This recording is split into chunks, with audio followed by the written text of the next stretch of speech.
വിശുദ്ധ മത്തായി എഴുതിയ സുവിശേഷം 13-ാം അധ്യായം 53 മുതൽ 58 വരെയുള്ള വചനങ്ങൾ.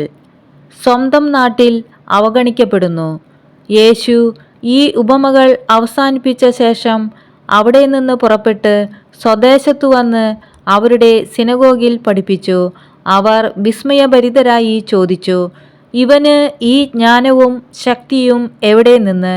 ഇവൻ ആ തച്ചൻ്റെ മകനല്ലേ? മറിയമല്ലേ ഇവൻ്റെ അമ്മ?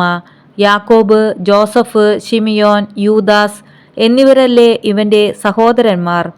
ഇവൻ്റെ സഹോദരിമാരെല്ലാം നമ്മുടെ കൂട്ടത്തിലുണ്ടല്ലോ. പിന്നെ ഇവന് ഇതെല്ലാം എവിടെ നിന്ന്?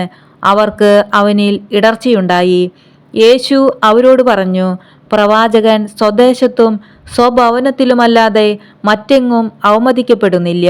അവരുടെ അവിശ്വാസം നിമിത്തം അവൻ അവിടെ അധികം അത്ഭുതങ്ങൾ പ്രവർത്തിച്ചില്ല.